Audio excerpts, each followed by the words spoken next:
آداب ناظرین، میں ہوں آپ کا میزبان رحیم احمد خان اور آپ اس وقت ملاحظہ فرما رہے ہیں تسنیم ٹی وی کی خاص پیشکش شخصیت ہند۔ آج ہم یاد کرنے جا رہے ہیں ایک ایسے شخص کو جس نے ہندوستان کی خدمت میں کوئی کسر نہ چھوڑی، لیکن بعد میں اسے پاکستان جانا پڑا۔ آزادی کی جنگ میں سب سے زیادہ ذمہ داری اپنے کندھوں پر لادنے والا یہ شخص آزادی کے بعد ہندوستان چھوڑ کر پاکستان چلا گیا۔ میں بات کر رہا ہوں خان عبد الغفار کی، جنہیں سرحدی گاندھی، بچہ خان اور بادشاہ خان کے نام سے بھی جانا جاتا ہے۔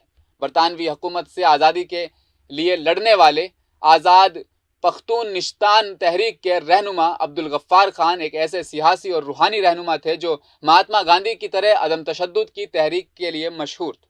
وہ مہاتما گاندھی کے عظیم دوست تھے اور انہیں برطانوی ہندوستان میں فرنٹیئر گاندھی کے نام سے بھی خطاب دیا گیا تھا۔ مزید معلومات حاصل کرتے ہیں۔ خان عبد الغفار نے خدائی خدمتگار کے نام سے ایک سماجی تنظیم شروع کی جس کی کامیابی نے برطانوی حکومت کو بے چین کر دیا۔ انہوں نے مضافات میں رہنے والے پٹھانوں کو عدم تشدد کا راستہ دکھایا، جنہیں تاریخ میں ہمیشہ جنگجو کے طور پر پیش کیا گیا تھا۔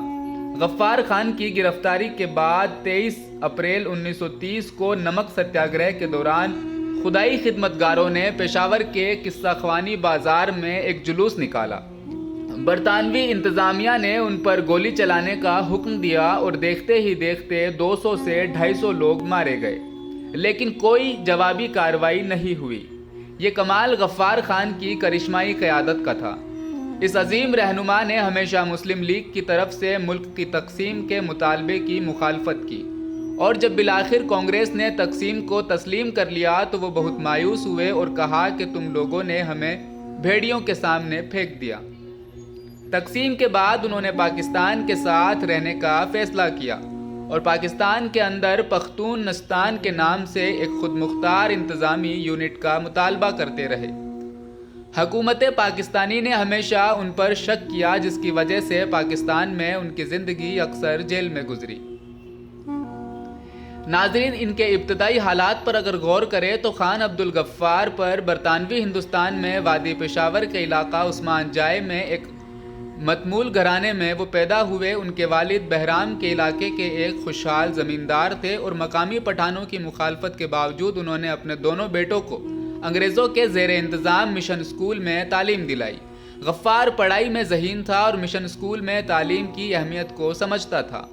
ہائی اسکول کے آخری سال میں اسے انگریزی حکومت کے ماتحت پشتون سپاہیوں کی ایک مخصوص دستے میں شامل ہونے کی پیشکش کی گئی، لیکن کافی غور و خوض کے بعد اس نے اس پیشکش کو ٹھکرا دیا، کیونکہ وہ اچھی طرح جانتے تھے کہ اس خصوصی دستے کے افسران اسے اپنے ملک میں دوسرے درجے کا شہری بھی سمجھا جاتا تھا۔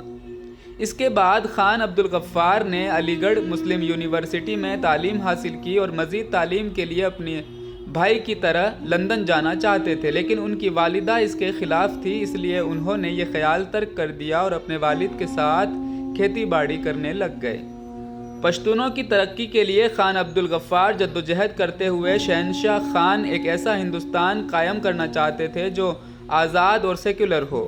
اس مقصد کے حصول کے لیے انہوں نے خدائی خدمتگار کے نام سے ایک تنظیم بنائی جسے سرخ پوش بھی کہا جاتا تھا۔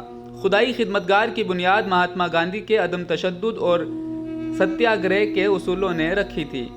بادشاہ خان کی کرشمائی قیادت کا کمال تھا کہ تقریباً 1 لاکھ ممبران تنظیم میں شامل ہو گئے اور انہوں نے پرامن طریقے سے برطانوی پولیس اور فوج کی مخالفت شروع کر دی۔ خدائی خدمتگاروں نے ہڑتالوں، سیاسی تنظیم اور عدم تشدد کے ذریعہ برطانوی حکومت کے خلاف کامیابی حاصل کی اور خیر پختونوں میں ایک بڑی سیاسی قوت بن گئے۔